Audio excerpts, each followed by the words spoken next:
Bismillahirrahmanirrahim. Qur'an-ı Kərim həmişə bizi əməlləri ən gözəl şəkildə yerinə yetirməyə dəvət edir. O əməllərdən də biri salam vermək. Salam vermək haqqında Allah Teala Nisa surəsinin 86-cı ayəsində buyurur: "Və izə huyyitum bi tahiyyatin fahayyu bi ahsana minha." Sizə salam verildiyi zaman siz ondan ən gözəl şəkildə, ən üstün şəkildə ona cavab verin. Avrudduha ya da sizə salam verildiyi kimi siz o salamın cavabını qaytarın. İnnallaha kana ala kulli şeyin hasiba. Həqiqətən də Allah hər şeyi hesaba alandır. Biz ayədə görürük ki, ayə bizi salam verməyin cavabını ən gözəl şəkildə qaytarmaqla dəvət edir. Biz bunu Peyğəmbər və Əhl-i Beytin rəftarında da müşahidə edirik.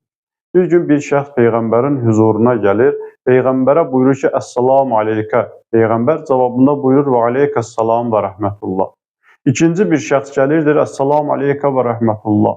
Peyğəmbər bunun cavabında buyurur ki, və aleykəssalam və rəhmətullahi və bərəkatuh. Üçüncü bir şəxs gəlir, Peyğəmbərə salam verir, Əssalamu aleykə və rəhmətullahi və bərəkatuh. Peyğəmbər bunun cavabında buyurur ki, aleykəssalam və rəhmətullahi və bərəkatuh.